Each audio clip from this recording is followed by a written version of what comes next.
with us now, the executive editor for Politico, Jim Vandehei. He's got a look at the morning playbook. Hey, Jim. Hey, how you guys doing? Good. We missed a Happy Friday when Mike's in there. Can you give us one or not? Happy Friday. Good enough. He's brighter. He's cheerier than I am. No, please Your heart wasn't in it. Please don't put him in a position he doesn't fit. We just don't know if he means it. He does not Do mean you get it, Jim Vandehei? Let's talk about Nancy Pelosi. People asking her now if she plans on retiring after the loss of the House, but sources tell you that Nancy Pelosi thinking about a run for minority leader. Let's see what former House Speaker Newt Gingrich had to say about that. I don't think she wanted to govern as a centrist who could be automatically reelected. Now she's got to decide, does she want to stay and be the minority leader, or has she made her mark in history and is it time to do something else? And I have no idea what she'll decide. Jim, where does Nancy Pelosi go from here? Well, she's working the phones. Her allies are working the phones, and they're trying to figure out whether or not there's a big enough group of people who want her to remain as leader. I think she's authentically undecided at this point. I am a little surprised that she has any interest, because there was a lot of speculation among her people pre-election that she would not want to be minority leader, that it was a tough job after having been Speaker of the House, and that she would retire. That's probably still the most likely outcome. But the fact is, the Democratic caucus emerges from this election much more liberal than it was before. There aren't many blue dog Democrats left. As you just mentioned in your segment earlier, there aren't many Southern Democrats left. So it is a liberal caucus. She is a liberal leader, and she's probably more ideologically in sync with the caucus than Steny Hoyer, who is the likely leader if she doesn't run, than he is. Hey, Willie, there's good news and bad news for Nancy Pelosi. The good news, if she does this, is she will become the voice of the American left. Right.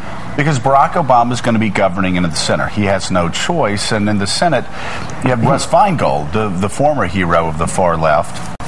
At least that's what progressives thought of him.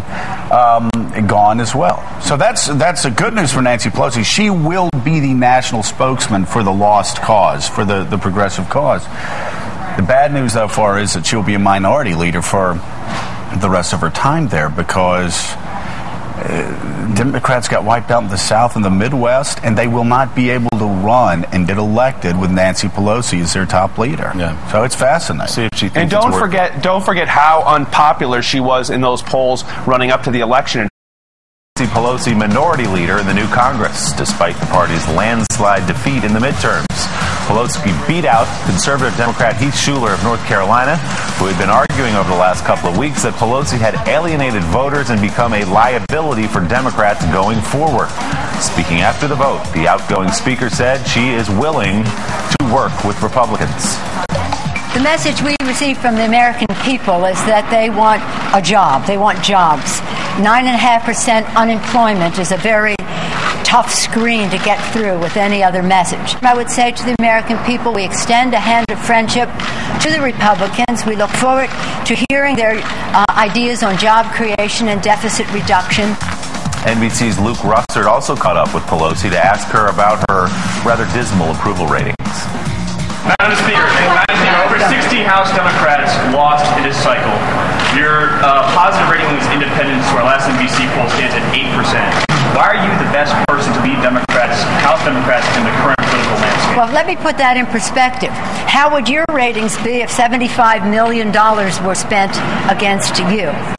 Because I'm an effective leader, because we got the job done on health care and Wall Street reform and consumer protections, the list goes on. You take 9.5% unemployment, you burn a dollar bill, $75 million spent against one person, and I'd like to see what your ratings would be. Yeah, Luke. Let's talk about Nancy Pelosi. Mika, last hour, as we wait for the president to speak in India, last hour. Yeah. We talked about Speaker Pelosi deciding she's staying. To she stay. wants to stay. Yahoo! I think there are. Yay! Go Nancy! Wait a minute. You actually should be quite happy about that. Maybe, we are. At the rate things are going. Well, it's so funny is nobody's ever accused the National Republican Party of having a great sense of humor or wit, but they had a sign up at their headquarters for a year now: "Fire Pelosi." Yeah. And right after they won and Nancy Pelosi announced she was going to run for minority leader, they took that down and put up "Hire Pelosi." You think that's more puckish or cheeky? Right. I don't know. A little bit of cheek there. That car that's in the ditch that President Obama talks about, now they just put on the license plate and it says Pelosi.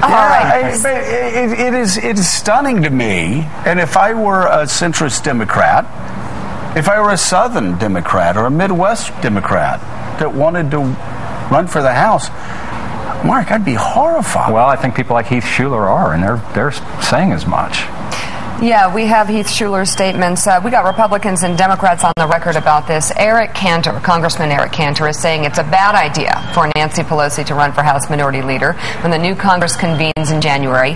And Cantor, who is poised to become House Majority Leader, pointed toward Pelosi's decision to stay in the leadership last week as proof that Democrats simply aren't listening to voters.